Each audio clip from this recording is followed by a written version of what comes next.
Hai semuanya, untuk tahu kehidupan seputar di Undip, kalian bisa follow Instagram gue di @liskari karena gue akan share-share IG story tentang kehidupan di sini. Oke, yuk langsung aja ke videonya.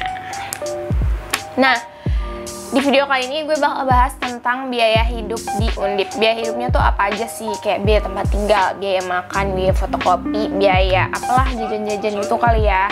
Terus yang pertama yang mau gue bahas adalah biaya kos-kosan.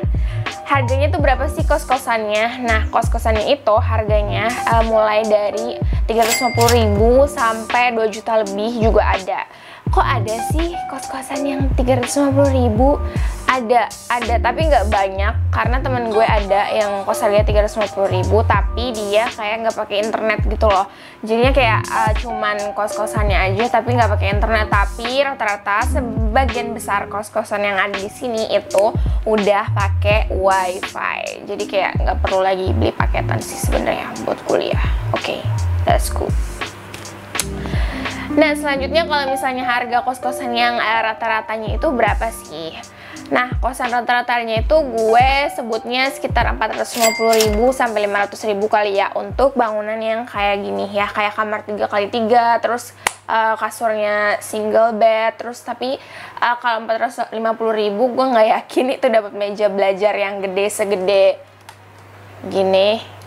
Gue nggak yakin sama sekali karena kecuali itu jauh ya, kecuali tempatnya jauh, mungkin ada yang 450.000 pakai meja belajar selebar tadi gitu.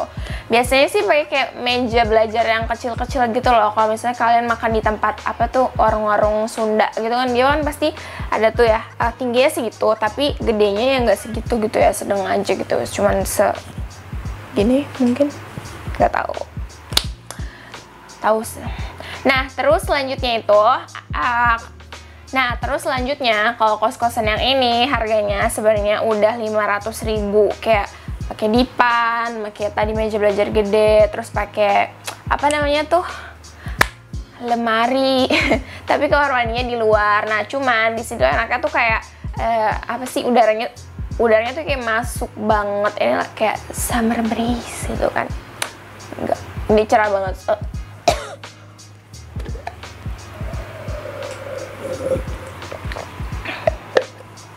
Mantap. Itu cerah banget di sini ya. Nah, kalau kosan yang kamar mandi dalam itu biasanya harganya ada yang 600 sampai 8,5 atau 900 atau 1 juta juga ada. Nah, kalau kemarin gue udah sempat survei ya tentang kos-kosan yang ada di sini. Terus gue nemu kayak kos-kosan yang harganya 600 ada tuh, yang pokoknya yang ada kamar mandi dalam lah, 600 tuh ada. Cuman bangunannya menurut gue kurang bersih gitu loh. Gak sih, gue kayaknya clean freak aja gitu, kayak kurang bersih gitulah, kayak nggak cerah juga tempatnya guys, kayak terlalu teduh. Dan gue nemu kos-kosan yang selera gue banget lah istilahnya, kayak aisle-nya besar, terus kayak apa namanya ya, kayak sirkulasinya juga bagus, ada sekitar harganya tuh 650.000 tapi bayarnya tuh per 4 bulan. Kayak ini gambaran aja ya buat kalian gitu.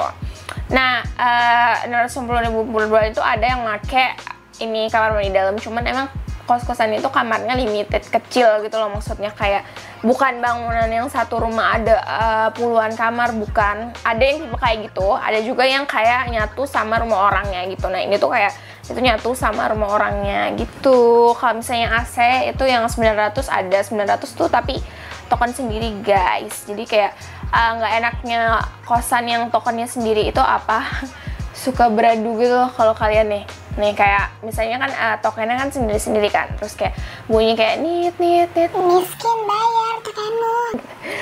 Enggak bercanda, tapi beneran itu beradu banget suara tokennya. Suara token kan gak enak kan ya, kayak nit mengganggu banget. Dan itu kayak lo kamar kosan lo versus sama kamar kosan yang lain, berisik banget. Nah, lanjut kalau misalnya yang lebih eksklusif lagi nih, contohnya kayak begini ya, yang ada kayak rooftop lalala. Ini gue nemunya di daerah Mula Warman. Nah, kayak gini tuh bagus banget kan kosannya, kayak ada apa sih namanya, rooftop, ada kayak lingkungannya juga bersih banget. tapi harganya itu 1,5 juta tokennya sendiri, tapi kalian dapat heater dan kulkas di dalam kamar, dan juga meja belajar, dan juga TV, alias bagus banget kan. Kalau kalian misalnya mampu untuk membayar 1,7 juta lah ya sama listrik, 1,7 juta per bulan, dipersilakan dengan tipe kosan yang seperti itu. Nah, ada juga tipe kos-kosan. Kalau tipe kos-kosan yang bebas tuh jatuhnya lebih mahal ya, kayak kos-kosan campur maksudnya. Kalau kosan campur itu kayak kalau mandinya luar aja bisa sampai 6,5 kalau campur kosannya. Itu udah pokoknya opsional ya. Tadi gue udah kasih tahu berapa biayanya yang bisa kalian cari gitu kan di sini. Dan ada referensinya juga, tadi gue ada sedikit-sedikit foto gitu kan, supaya bisa ada gambaran buat kalian. Selanjutnya, biaya makan. Biaya makan di sini tuh berapa sih? Nah, biaya makan di sini tuh kita ambil rata-ratanya itu aja 15.000 kali ya satu porsi ya. Enggak, sebenarnya banyak sih yang murah kayak yang under 15.000. Cuman itu jauh lebih sedikit jumlahnya daripada yang 15.000 rata-ratanya.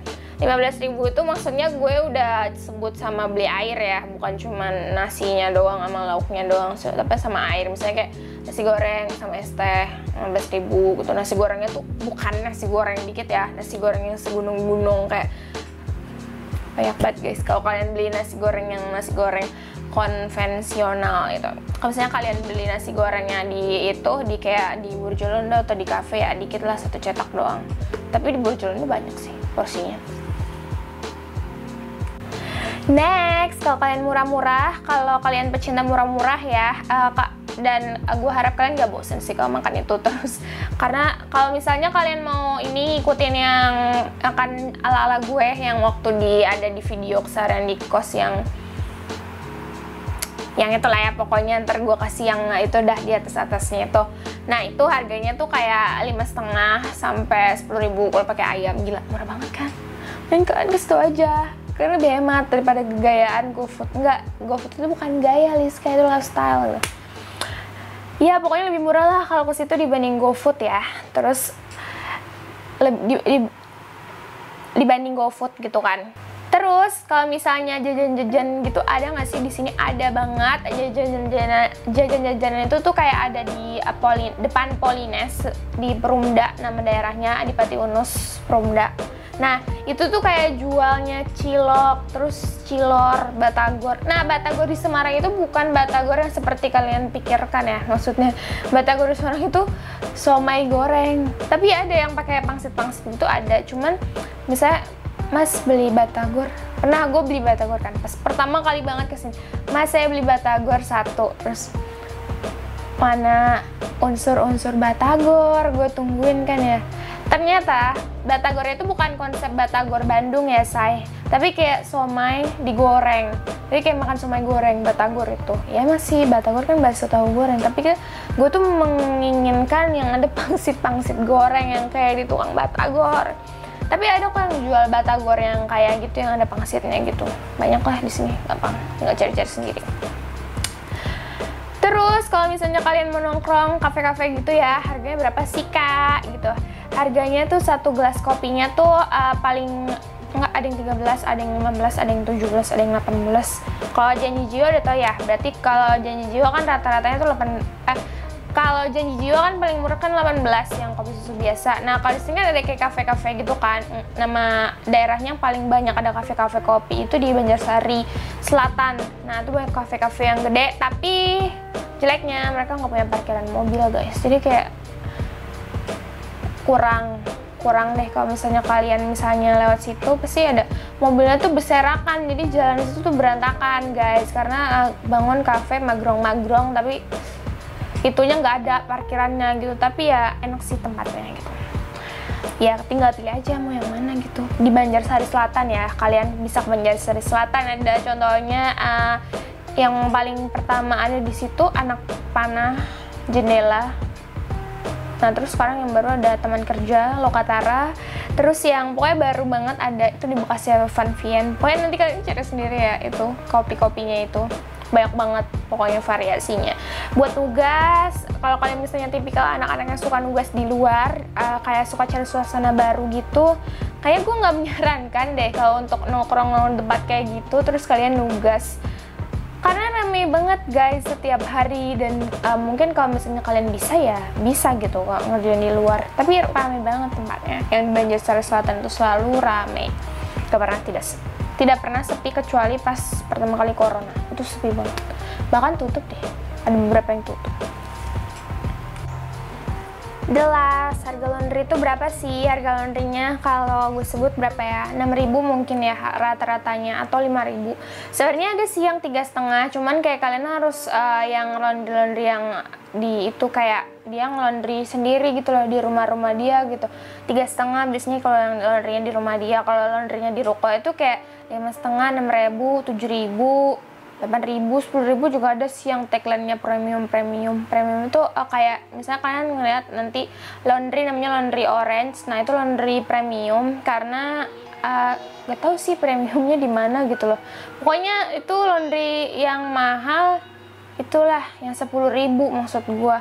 Kalau yang laundry yang murah yang lu cari aja kayak orang punya rumah lalu dia buka laundry, nah itu laundrynya murah di situ. Kalau di situ paling 3,5, 4.000 gitu 1 kilonya. Tapi ada juga laundryan yang kayak laundry in loh ala-ala di luar negeri itu yang kayak cuci kering doang, kayak gitu juga ada sih.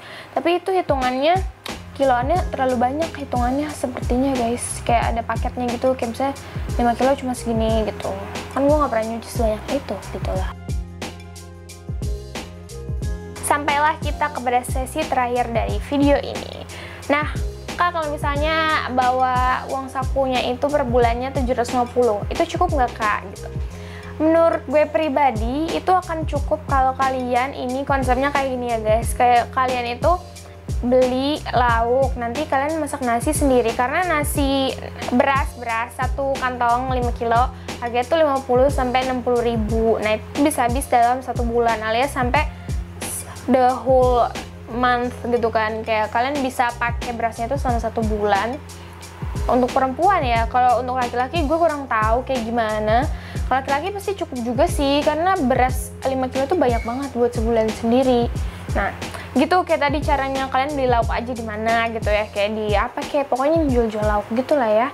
Terusnya kalau misalnya tadi 750 kan seperti itu. Kalau itu gue nggak ada sebut-sebut kalian beli skincare beli apa ya, itu gue sebut aja buat biaya hidup gitu loh. Kalau beli skincare pasti kayak selera masing-masing pengen beli skincare yang kayak gimana gitu. Nah kalau rata-rata mungkin orang-orang bakal bawa 1 juta sampai 2 juta untuk uang jajan. Kalau 2 juta itu, kalau misalnya 2 juta itu kalau kalian makan di luar terus, kayak misalnya tadi kan gue udah sebut harga makan di luar itu berapa rata-ratanya. Nah 2 juta tuh mungkin segitu, udah ditambah kayak membeli skincare dan belanja gitu. Belanja bulanan paling 50 sampai 100 ribu karena kan cuma buat sendiri doang kan. Nah gue yang saran itu untuk uang jajan itu kan tergantung masing-masing kan, 1 bulannya mau berapa. Kayak itu adalah sedikit gambaran buat kalian supaya tahu gitu pengeluarannya tuh berapa sih kalau di sini. Ya dihitung-hitung aja kayak jumlah yang tadi dikalikan 30 hari atau 25 hari di sini gitu.